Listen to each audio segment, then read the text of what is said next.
नमस्कार, एक बार फिर मैं आप सबका स्वागत करता हूं मेरे YouTube चैनल एजुकेशन जानकारी के अंदर। तो आज मैं आपके सामने दिल्ली यूनिवर्सिटी का 2018 के अंदर पेपर हुआ था एमफिल और पीएचडी एंट्रांस का, वो पेपर आपके सामने लेके आया हूं। ये पेपर बहुत ज़्यादा इंपॉर्टेंट हो सकता है हमारे आगामी परीक्षाओं के लिए, जिसके अंदर यूजीसी नेट या MA political science entrance test या फिर विभिन्न जितने प्रकार के पॉलिटिकल साइंस के एग्जाम के टेस्ट होते हैं, उनके लिए ये क्वेश्चन काफ़ी ज़्यादा इंपॉर्टेंट हो सकते हैं। और इसके अंदर एक चीज़ और है कि इसके अंदर थोड़ा जनरल जो रिसर्च एप्टीट्यूड से क्वेश्चन भी आए हैं, तो उनको भी देखने का प्रयास करेंगे। इसके अंदर शुरुआत में थोड़ा डिफिकल्ट क्वेश्चन है, लेकिन जैसे जैसे हम पेपर को आगे बढ़ते जाएंगे इसमें हमें आसान क्वेश्चन मिलते जाते हैं इस पेपर के अंदर। तो चलिए स्टार्ट करते हैं। सबसे पहला क्वेश्चन जो कि इस प्रकार है, लॉक के सामाजिक समझौते के सिद्धांत में निम्नलिखित में से कौन सत्य है? तो लॉक का सामाजिक सिद्धांत उन्होंने बताया था, ये सबसे पहले समाज को फिर राजनीतिक समाज को निर्मित करता है, तो इसका ये सही आंसर है। वहीं अगर ये कोटेशन हम देखें, मानव जीवन एकाकी तुच्छ घृणित पाशविक और क्षणिक है, तो ये कहा था हॉब्स ने मानव स्वभाव के बारे में बताया था कि वो पाशविक एकाकी एवं शूद्र है। नेक्स्ट क्वेश्चन जो किस प्रकार है, निम्नलिखित में से किसका उद्भव प्राकृतिक भाषा से नहीं हुआ है? तो ये अपभ्रंश है जिसका उद्भव प्राकृतिक भाषा से नहीं हुआ है।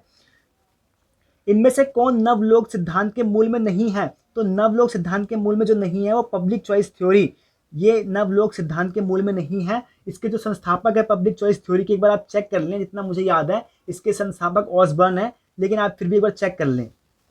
ये क्वेश्चन चौथा बहुत इंपॉर्टेंट है। ये भी एमए एंट्रांस पॉलिटिकल साइंस का जो हुआ था दिल्ली यूनिवर्सिटी का, उसके अंदर पूछा गया था कि प्रतिनिधित्व का विरोधाभास किसने प्रतिपादित किया? तो ये किया था योगेंद्र यादव जी ने, प्रतिनिधित्व का paradox of representation in India, तो इसके साथ जुड़े हैं योगेंद्र यादव। भारतीय जनता पार्टी के विकेंद्रीकरण, मध्य मार्ग और उग्रता के दोलन के संदर्भ में किसने चिन्हित किया? तो जो ये चिन्हित किया है क्रिस्टोफर जेफरलोट ने किया है। ये भारतीय जनता पार्टी के ऊपर जितना भी काम किया है क्रिस्टोफर जेफरलोट ने बीजेपी के ऊपर बहुत काम किया है। तो आपको कहीं पे भी अगर बीजेपी से रिलेटेड क्वेश्चन अगर दिखता है तो क्रिस्टोफर जेफरलोट अगर ऑप्शन में, तो एक बार चेक कर लें आप उसको, तो वो भी बहुत ही ज़्यादा इंपॉर्टेंट हो सकता है। रजनी कोठारी ने काम किया है कांग्रेस सिस्टम के ऊपर और कास्ट के ऊपर भी काम किया है इन्होंने। निम्न विकल्पों में से कौन विश्लेषणात्मक राजनीतिक सिद्धांत तथा आलोचनात्मक राजनीतिक सिद्धांत के बीच विभेद के प्राथमिक बिंदु को दर्शाता है? तो जो विभेद के प्राथमिक बिंदु को दर्शाता है राजनीतिक सिद्धांत और आलोचनात्मक के बीच, तो ये है कार्य पद्धति यानी मैथोलॉजी किस प्रकार की है, ये दर्शाता है इसको। आयात प्रतिस्थापन औद्योगिकीकरण प्रतिमान सबसे पहले कहाँ आया? तो इंपोर्ट सब्सटीट्यूशन इंडस्ट्रियल मॉडल कहाँ आया सबसे पहले? तो यह आया था लैटिन अमेरिका देशों के अंदर। अलेक्जेंडर वोएट्स ने प्रतिपादित किया, तो अलेक्जेंडर वोएट्स ने प्रतिपादित किया था the social theory of international relation, अंतर्राष्ट्रीय संबंधों का सामाजिक सिद्धांत, इसके साथ जुड़े हुए हैं अलेक्जेंडर वोएट्स। तो आप देख लें कितना थोड़ा हार्ड लेवल का भी क्वेश्चन है, लेकिन जब हम आगे जाएंगे तो हमें इससे रिलेटेड आसान क्वेश्चन भी मिलेंगे। ऐसा नहीं है कि सारा डिफॉल्ट के क्वेश्चन ही है, आगे बहुत ज़्यादा इंपॉर्टेंट क्वेश्चन भी हैं। निम्नलिखित में से किसका अर्थ आगामी अन्वेषण के प्रस्थान बिंदु के रूप में सीमित साक्ष्य के आधार पर की गई अनुमानित अथवा प्रस्तावित व्याख्या है? तो ये संकल्पना रिसर्च एप्टीट्यूड से रिलेटेड क्वेश्चन है ये, तो ये इसका सही आंसर है हाइपोथेसिस। रॉबर्ट कॉक्स के अनुसार विश्व व्यवस्था का आकार निम्नलिखित में से किससे प्रेरित है? तो रॉबर्ट कॉक्स ने बताया था विश्व व्यवस्था का जो सिद्धांत है वो उत्पादन शक्ति और विचार से प्रभावित है, तो इनके अनुसार ये फोर्थ आंसर सही था। भारत के लिए जैसे पंचायत है, क्रिबट्यूज के लिए क्या है? तो क्रिबट्यूज ये भी एक इजराइल के अंदर पंचायत की तरह कार्य करती है, तो ये इसके साथ जुड़े हुए हैं। उपाश्रित उपागम किसके प्रतिक्रिया के रूप में आया? तो जो उपाश्रित उपागम था ये आया था मॉडर्नाइजेशन के पर्सपेक्टिव के विरोध में, ये प्रतिक्रिया के रूप में आया था। बिना किसी पक्षपात तथा मूल्य परकता पर आधारित निष्कर्ष को कहते हैं? तो ये वस्तु परकता कहते हैं, जो कि ऑब्जेक्टिव टाइप क्वेश्चन हम देखते हैं कि वो किसके अंदर किसी का बायस नहीं होता, ना ही मूल्य होते हैं। तो सब्जेक्टिव टाइप में थोड़ा बहुत होने का रहता भी है, लेकिन जो ऑब्जेक्टिव टाइप होते हैं उसके अंदर कुछ भी ऐसा नहीं होता है। ये रिसर्च प्रपोजल से रिलेटेड क्वेश्चन था। शोध प्रक्रिया का अंतिम चरण है, तो शोध प्रक्रिया का अंतिम चरण होता है कि हम हाइपोथेसिस का सत्यापन करते हैं कि वो सही है या गलत है, तो वेरिफिकेशन ऑफ हाइपोथेसिस। टेररिज्म प्रबंध का एक सिद्धांत है जो नहीं करता, तो टेररिज्म नहीं करता है, वो अनौपचारिक संगठन को विकसित करने का कार्य नहीं करता है, और ये जितने भी हैं ये सारे टेररिज्म के प्रबंधन से सही माने जाते हैं। बिब्लियोग्राफी, ये बहुत इंपॉर्टेंट क्वेश्चन है, ये यूजीसी नेट के पेपर 1 से ही पूछा गया था एग्जाम के। Bibliography how bibliography help in research, तो बिब्लियोग्राफी हेल्प करती है कि जैसे हम किसी को रिसर्च को आगे कंटिन्यू करना है या इसके बारे में आगे रिसर्च करना है, तो बिब्लियोग्राफी उसमें हमारी हेल्प करती है। तो संदर्भित पुस्तकों की सूची के लिए संदर्भ में बिब्लियोग्राफी हमारा हेल्प करती है। इसका आंसर ये रहा। तो ये एक मास्टर पेपर है, इसके अंदर आंसर भी साथ साथ दिए गए हैं। अगर किसी को चाहिए अगर ये पेपर, तो मेरे साथ वो टेलीग्राम पर जुड़ सकता है, मैं वहाँ पे उसको प्रोवाइड करवा दूंगा इसको। अगला क्वेश्चन जो कि इस प्रकार है, राजनीतिक असमानता और संवैधानिक असमानता के बीच क्या अंतर है या कौन करता है? तो ये है रोनाल्ड वर्ड्स ने राजनीतिक असमानता और संवैधानिक असमानता के बीच अंतर किया है। किसने तर्क दिया कि तुलनात्मक राजनीति संकीर्ण थी क्योंकि यह पूरी तरह से पश्चिमी यूरोप के अनुभवों पर केंद्रित थी, विश्लेषणात्मक के बजाय वर्णनात्मक थी? तो ये बात करी है सिंपल सी, राय मैकर्डीज ने बात करी है। जो पहले की जो तुलनात्मक राजनीति थी वो पश्चिमी यूरोप के ऊपर केंद्रित थी, लेकिन जो हम अब देखते हैं वो जो हम देख रहे हैं वो विश्व में जो तुलनात्मक स्थिति से हम तुलना करते हैं उसके ऊपर केंद्रित है। तो इसके ऊपर जो उन्होंने बात करी थी रोनाल्ड मैकर्डीज ने करी थी। निम्नलिखित में से कौन जटिल परस्परता निर्भरता की अवधारणा से जुड़ा हुआ है? बहुत इंपॉर्टेंट क्वेश्चन है ये। रॉबर्ट कोहेन जुड़े हुए हैं कॉम्प्लेक्स इंटरडिपेंडेंस की थ्योरी के साथ। सत्ता का सिक्योरिटी सिद्धांत बहुत इंपॉर्टेंट है। सत्ता acceptance theory of who is associated, फिर एक्सेप्टेंस थ्योरी ऑफ अथॉरिटी, तो ये है सत्ता का स्वीकृति सिद्धांत के साथ जुड़े हुए हैं चेस्टर आई बर्नार्ड। इन्होंने चेस्टर बर्नार्ड ने सत्ता के सिद्धांत का दिया था। पब्लिक एडमिनिस्ट्रेशन रिलेटेड क्वेश्चन है, तो आप देख लें इसको एक बार। निम्न में से किस राजनीतिक सिद्धांत को संसाधन समानतावादी कहा जाता है? तो संसाधन समानतावादी सिंपल है इसका, research egalitarian is related to John Rawls, तो जॉन रॉल्स हैं संसाधन समानतावादी। इनमें से बहुत इंपॉर्टेंट है ये क्वेश्चन कि कैच ऑल पार्टी मॉडल किसने दिया था? सर्वग्राही दल प्रतिमान की वकालत करी है ऑटो क्रस्टाइमर ने। ऑटो क्रस्टाइमर ने मॉडल दिया था कि कैच ऑल पार्टी, सब पार्टी को अपने अंदर सम्मिलित करने का model. The structure of scientific revolution के लेखक कौन है? ये भी बहुत इंपॉर्टेंट क्वेश्चन है, थॉमस कून। ये क्वेश्चन पूछा गया है तो इसलिए मैं आपको बताना इंपॉर्टेंट है। The structure of scientific manager के साथ जुड़े हैं थॉमस कून। लोकतंत्र की चौथी लहर, तो इनमें से कोई सा भी नहीं है लोकतंत्र की चौथी लहर से। आप एक बार देख लें इसको आंसर। तो अगर आपको इसका आंसर मिलता है who is related to fourth wave of democratization, तो मुझे आप कमेंट करके जरूर बताएं। मेरे को भी नहीं मिला इसका आंसर, तो आप एक बार बताएं जरूर। ये रिसर्च प्रपोजल से है। शोध में तुलनात्मक पद्धति का क्या अभिप्राय है? तो जो तुलनात्मक पद्धति का अभिप्राय है दो या दो से अधिक विषयों के निष्कर्ष में मध्य तुलना करना तुलनात्मक पद्धति का अभिप्राय है। ये भी बहुत ज़्यादा इंपॉर्टेंट क्वेश्चन है, आप एक बार इसको अच्छे तरीके से देखें। Who said that man is not for religion, religion is for man.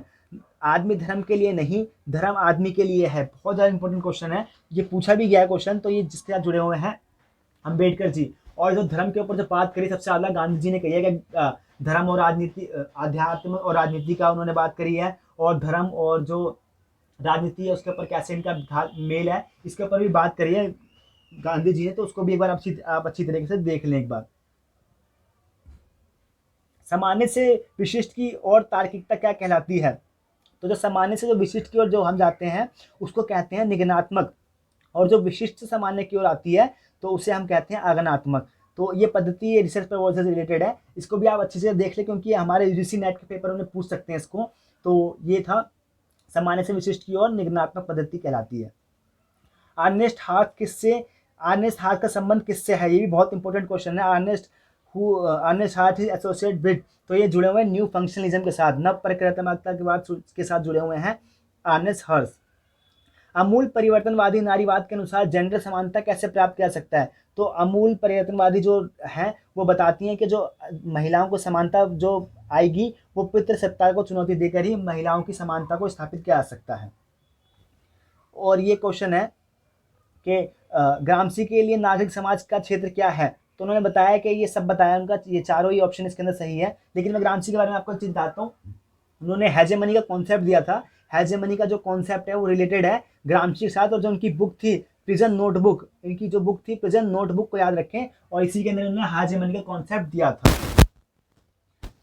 ये क्वेश्चन हमें मैचिंग से रिलेटेड है कि कौन सा लेखक किससे साथ मैचिंग है, तो एक बार देख लेते हैं इसको। तो बी.आर. अम्बेडकर जी जुड़े हुए हैं इसके साथ, who are the Shudras. Hindutva के साथ सावरकर जी जुड़े हुए हैं।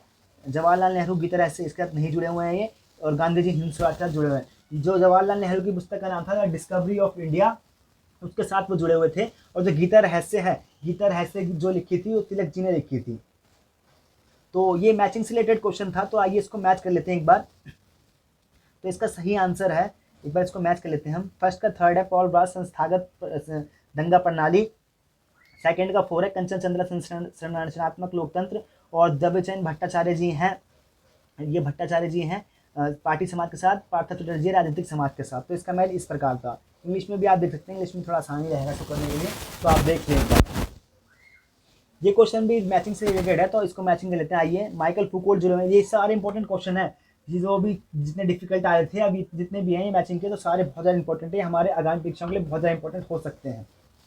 माइकल फूकोल्ट जुड़े हैं, knowledge is power. Robert Cox जुड़े हुए, theory is always for someone for some purpose. Morgenthau जुड़े हुए, struggle for power and peace. Cynthia लोजी जुड़ी हुई हैं, वेयर आर द वुमेन। तो इसका मैच इस प्रकार था, बहुत इंपॉर्टेंट है, सारे थिंकर ही, इसको आप अच्छी तरीके से देख लें एक बार। अगला क्वेश्चन जो कि इस प्रकार है, इसको भी मैचिंग ही करना है, तो आइए इसको कर देते हैं एक बार। तो इसका मैचिंग इस प्रकार है। फर्स्ट, एक मिनट इसका मैं लेता हूँ। तो फर्स्ट का है माइनर विलियन जुड़े हुए हैं, the son of soil and the mitigation ethnic conflict in India. और सेकंड का थर्ड है कंचन चंद्रा जी जुड़े हुए हैं, वाई एथनिक पार्टी सक्सीड के साथ। तो आप इसको पूरा पढ़ लें। थर्ड का फोर्थ है क्रिस्टोफर जेफरफोर्ड, Hindu nationalist movement in India. मैंने आपको बताया था क्रिस्टोफर जेफरफोर्ड के ये बीजेपी के बहुत, इन्होंने बीजेपी के ऊपर बहुत काम किया है। Sanjib Baruah, India itself, India against itself, Assam and the politics of nationality. तो ये सभी बहुत ज़्यादा इंपॉर्टेंट थिंकर हैं, तो इनको आप इनकी देख लें एक बार, कार्य जिन्होंने किया है। तो ये मिलाना है हमें, तो इसको मिला लेते हैं। आइए, हार्वर्ड साइमन जुड़े हुए हैं फंडामेंटल रिसर्च इन एडमिनिस्ट्रेशन के साथ। एमपी फॉरेड जुड़ी हुई हैं डायनेमिक एडमिनिस्ट्रेशन के साथ। एल्टन मायर जी जुड़े हुए हैं human problem of industrial civilization के साथ। और लिकार जुड़े हुए हैं न्यू पैटर्न ऑफ मैनेजमेंट के साथ। तो आप देख लें, आप ये सभी क्वेश्चन इंपॉर्टेंट ही आ रहे हैं। ये भी मैचिंग से रिलेटेड क्वेश्चन है, तो इसको भी मैच कर लेते हैं। आइए, तो पहले का थर्ड है Samuel P Huntington, the political order in changing society. Second का बेनिंगटन मूर, तो इसका social origin of dictatorship and democracy and the Lord and the peasant making of the modern world. तो इसके साथ ये जुड़े हुए हैं। थर्ड का फर्स्ट है रॉयल एंड सुसल, problem of democratic transition and the coordination. तो ये इसको आप देख लें। और ये चौथा है इसका साथ जुड़ा हुआ है सेकंड। तो इसका इस प्रकार से मैचिंग था। एक बार आप इसको इंग्लिश में भी देख लें। तो अगला क्वेश्चन देखते हैं, 37वां क्वेश्चन। मिशेल फूको शक्ति को केशिका के रूप में समझाते हैं, इस संकल्पना से क्या अभिप्राय है। तो इन्होंने बताया था कि जो शक्ति होती है वो हम हर जगह निहित होती है, तो इसी को इन्होंने कैपिलरी के संदर्भ में बताया था। शक्ति पहचान और व्यक्तिपरकता को उत्पादित करती है। तो शक्ति जो होती है वो पहचान और व्यक्तिपरकता इंडिविजुअलिटी को ये उत्पादित करती है। Who is related to silent voter, ये बहुत इंपॉर्टेंट क्वेश्चन है, ये पूछा गया क्वेश्चन है। साइलेंट वोटर के साथ कौन जुड़े हुए हैं, तो इसके अंदर पे कोई भी नहीं है, तो इसका आंसर है रिचर्ड कार्सन। रिचर्ड कार्सन इसके साथ जुड़े हुए हैं, साइलेंट वोटर के साथ जुड़े हैं रिचर्ड कार्सन। संगठन में कार्य संवृद्धि के विचार को निम्नलिखित में से किसने प्रतिपादित किया। तो संगठन में जो कार्य ये होता है, ये कार्य संवृद्धि सिद्धांत है, जॉब इनरिचमेंट। तो जॉब इनरिचमेंट के साथ जुड़े हैं Frederick Herzberg. Who is related to job enrichment, तो ये जुड़े हुए हैं हेनरिक हर्ट्जबर्ग। नेक्स्ट क्वेश्चन देख लेते हैं, निम्नलिखित में से कौन विकल्प बेंजामिन कॉन्सेल द्वारा प्रतिपादित स्वतंत्रता के परिचय सिद्धांत के अधिकतम निकट नजदीक है। तो ये है स्वतंत्रता राज्य के मामलों में सहभागी रूप। तो इसका ये आंसर सही है, तो इसका ये आंसर था। अगला क्वेश्चन जो कि इस प्रकार है, निम्नलिखित जोड़ों में से कौन सा गलत है। तो इसमें गलत है वो यूके कुकिंग पॉट नहीं है, तो ये गलत है। इजराइल को बॉइलिंग पॉट कहा जाता है, भारत को सलाद पॉट, और यूएसए को मेल्टिंग पॉट। तो बॉइलिंग पॉट का अर्थ होता है, जैसे इजराइल के अंदर हम देखते हैं फिलिस्तीन और यहूदियों के विवाद चलते जाता है, इसीलिए इनको बॉइलिंग पॉट कहा जाता है। भारत को सलाद का पॉट इसलिए कहा जाता है कि भारत में विभिन्न जाति समाज और संदर्भ के लोग रहते हैं, इसलिए सलाद की तरह के भारत के अंदर विभिन्न संदर्भ के विभिन्न जाति आदिवासी अलग अलग समुदाय के लोग रहते हैं, इसलिए सलाद पॉट कहता है। और मेल्टिंग पॉइंट इसलिए कहा जाता है यूएसए को कि उस समय जब कई राज्य यूएस से अलग हटने की मांग कर रहे थे, तो इसलिए इसको मेल्टिंग पॉट कहा गया था। तो इसका जो सही आंसर है वो कुकिंग पॉट यूके से संबंधित नहीं है। एक औपचारिक संगठन के रूप में इससे संबंधित है। एक औपचारिक संगठन मुख्य रूप से इससे संबंधित है, तो ये है संगठन के भीतर मैत्रीपूर्ण संबंध से। पूंजीवादी राज्य की प्रकृति पर उपकरणात्मक संरचनात्मक विवाद किसके मध्य हुआ? तो ये हुआ है रॉल्फ मिलबैंड और निकोलस पोलांज के बीच ये हुआ है पूंजीवाद। between whom did the instrumental structuralist debate on the nature of the capitalist state take place? तो ये है रॉल्फ मिलीबैंड एंड निकोलस प्लांस के बीच। वियना सर्कल बहुत इंपॉर्टेंट है, तो ये वियना सर्कल जुड़ा हुआ है, जो न्यू लॉजिकल पॉजिटिविज्म के साथ जुड़े हुए थिंकर हैं, उसी को हम वियना सर्कल के साथ कहते हैं। जिनकी दार्शनिक स्थिति व्याख्या तार्किक प्रत्यक्षवाद के रूप में की जाती है, उसी को वियना सर्कल कहा गया है। अगला क्वेश्चन देख लेते हैं, ये क्वेश्चन बहुत ज्यादा इंपॉर्टेंट है, पूछा गया क्वेश्चन है, तो देख लेते हैं इसको। दूसरे को बुरा बनाए बिना कुछ लोगों को बेहतर बनाने का सिद्धांत इनमें से किससे संबंधित है? तो ये पैरेटो का इष्टतम सिद्धांत इसके साथ जुड़ा हुआ है। Making some people better without making other worse is related to Pareto का इष्टतम सिद्धांत। तो इस प्रकार इसका आंसर था। गैंग प्लान क्या है, ये भी क्वेश्चन पूछा हुआ है। तो जो हम एक ऑर्गेनाइजेशन के अंदर हम जब लेवल जंप कर देते हैं, तो इसी को गैंग प्लान कहा जाता है। सर्वेक्षण, ये रिसर्च प्रपोजल से रिलेटेड क्वेश्चन है। सर्वेक्षण का प्रथम उद्देश्य है, तो सर्वेक्षण का प्रथम उद्देश्य होता है सूचना प्रदान करना। नव लोक प्रशासन को प्रत्यक्षवाद विरोधी माना जाता है, इसका मतलब है, तो ये जो नव लोक प्रशासन को प्रत्यक्षवाद विरोधी माना जाता है क्योंकि यह मूल्य निरपेक्ष के रूप में लोक प्रशासन को अस्वीकृत कर देता है, इसलिए इसको प्रत्यक्षवाद का विरोधी माना जाता है। रॉबर्ट गिल्पिन की नव यथार्थवादी धारणा में युद्ध के मूलधार किस पर आधारित है? तो मूल इसके आधारित है एक राज्य का दूसरे राज्य की शक्ति का निर्धारण करना, इसी के लिए युद्ध का मूलाधार इसको माना जाता है। तत्कालिक समस्या के समाधान हेतु किया जाने वाला शोध, तो तत्कालीन समस्या के सिद्धांत में ये रिसर्च प्रपोजल से है, तो इसे एक्शन रिसर्च कहा जाता है। तो ये 50 क्वेश्चन थे, ये में जो एमफिल पीएचडी का एंट्रांस पेपर जो हुआ था 2018 के अंदर, उससे रिलेटेड क्वेश्चन थे, तो इसका इसी प्रकार आंसर था। तो उम्मीद करता हूँ आपको अच्छा लगा होगा, और अगर कुछ कमी रह गई तो मुझे कमेंट करके जरूर बताएं, मैं उसको आने वाली वीडियो के अंदर जरूर सुधारने का प्रयास करूंगा। अगर आपको अच्छा लगा वो वीडियो तो प्लीज़ लाइक जरूर करें इसको, और इसी उम्मीद के साथ अपना नाम रोशन कीजिए, अपने परिवार का नाम रोशन कीजिए, अपने देश का नाम रोशन कीजिए। Thank you so much for watching my video, दिल से आभार आपका।